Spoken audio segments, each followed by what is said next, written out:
For those of you that are interested in the hacking community, or anonymous or hacktivists, as it were,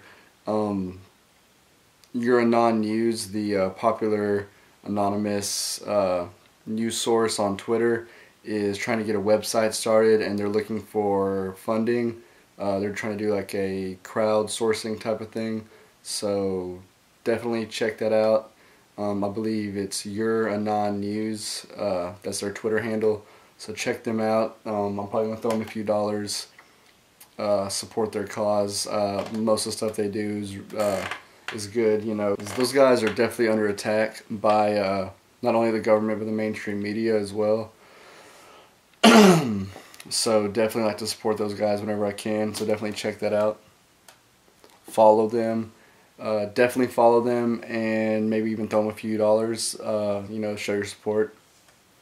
The Oculus Rift, which is the virtual reality headset, for those of you not familiar, will be shipping later this week, and then the SDK for developers, actually I should say the developer kit will be shipping this week, and then the SDK will become available shortly after they release those to the different developers. But yeah, I'm going to put on another link to this video kind of showing the latest version they have. It's 720p, 7-inch screen.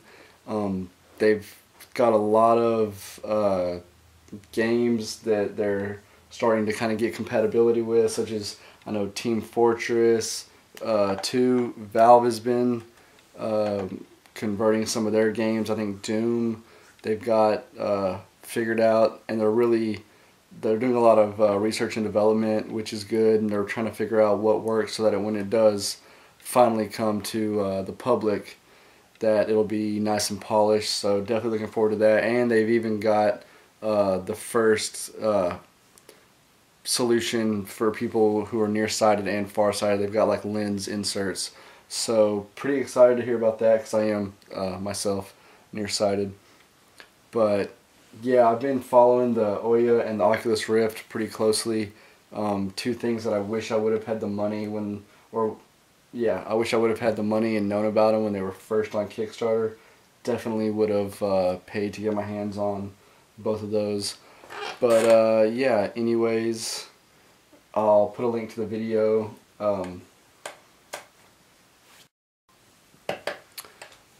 A 15-year-old hacker known as Cosmo the God recently received 6 years probation because he was a minor. They didn't, they didn't charge him with any prison time, but still, he is not allowed on the internet for 6 years.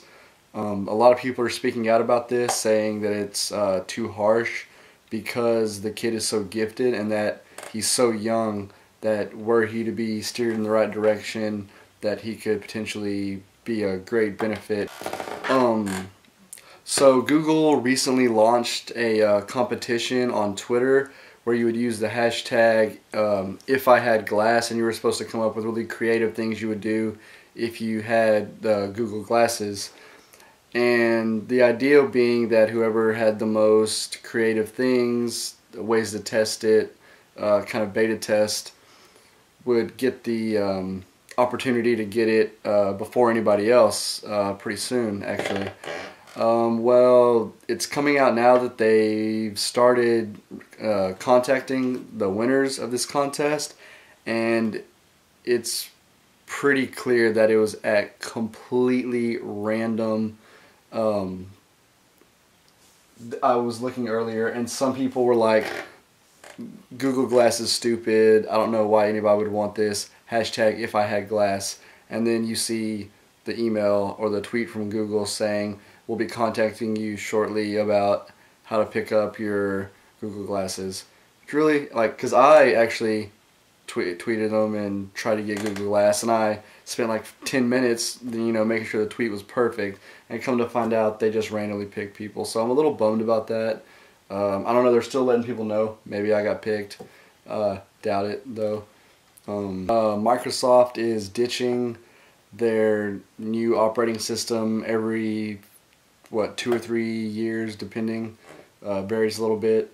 They're going to try to kind of follow the Apple model and release a new OS every year. And the next one is to be called Windows Blue. And the scary thing is it sounds like they're doubling down on the whole retro, whatever the hell it's called, modern UI.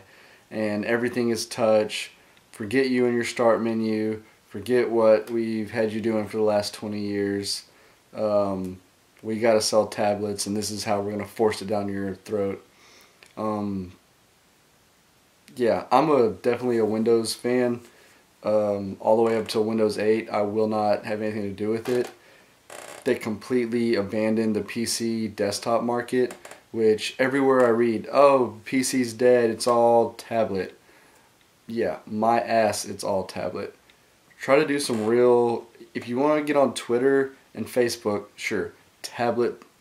I mean, I have a tablet. It's great for reading and doing a little bit of browsing and a few apps.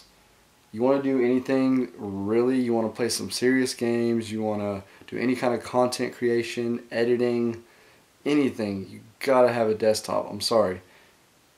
The PC is not dead. The desktop is not dead. There just hasn't been any innovation, and desktops have kind of plateaued in the sense that they're also lasting longer. People aren't needing to upgrade every so often. But, you know, Microsoft being Microsoft, oh, our share prices have stagnated. What do we have to do to force, you know, people to buy more of our crap that is, you know, subpar?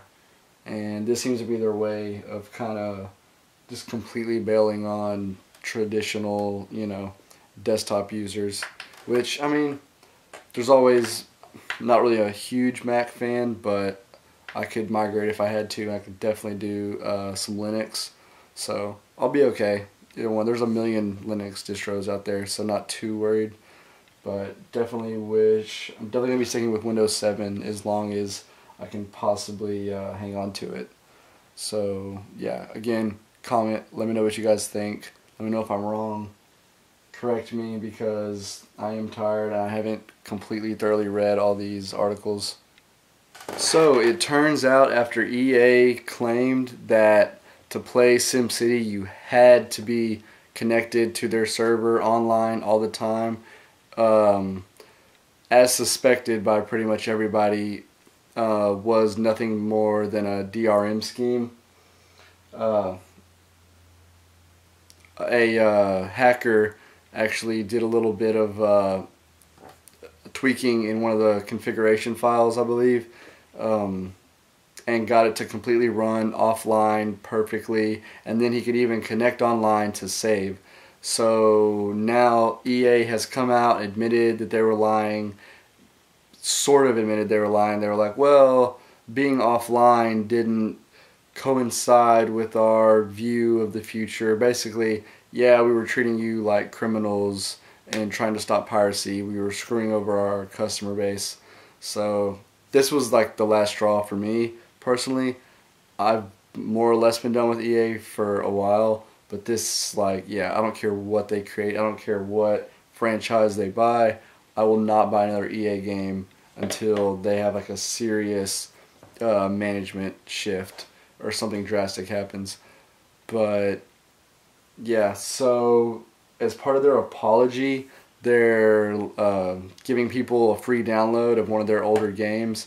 I forget what all the games are, but some of them were pretty good. Some of them were kind of crappy games.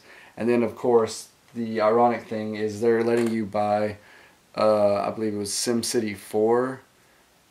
So you can buy the new SimCity, which doesn't really work, and you will get the old version of SimCity play that until they decide to fix the new version. So Adria Richards, a developer out of San Francisco, was at a programming convention. A couple guys behind her make some sort of a joke that she overheard, and there was some sort of sexual reference in it, so she got uncomfortable. Then she decides to post it to Twitter and put them on blast. Well, not only does one of the guys who made the joke, supposedly, allegedly, get fired. But there's such a backlash because everyone thinks that she did the wrong thing in putting this on Twitter and, you know, basically overreacting, that she got fired. And Anonymous and a few other groups really, I think they even brought down the website of the company that she worked for, if I'm not mistaken. But the way that I view this is she was 90% wrong and then they were 10% wrong. I mean, if it was in the workplace and those guys were making a joke to you, maybe you could complain and get somebody in a little bit of trouble. But you're going to tell me at a convention you are being nosy and listening to someone else's private conversation that has nothing to do with you, and then you want to get them fired? How bad do you suck? I'm sorry, I don't want to, you know, blame the victim in this case, but to me, the guy is the victim. He was just, I don't want to say he was just being a guy, but it was a private conversation. They weren't at work. This is completely uncalled for and out of bounds. So she is, like I said, at least 90% in the wrong. Yeah, maybe the guy should have had a little bit better judgment, but all she had to do really was be like, hey, if y'all going to make jokes, can you keep it down so I don't have to hear? And then this would have never even made the news, let alone been a big deal that anybody would have ever paid any attention to. So, yeah, again, comment. I want you guys to comment. Let me know what you think. Am I being the bad guy by saying that she's in the wrong? How do y'all feel? I'm interested to know. So, yeah.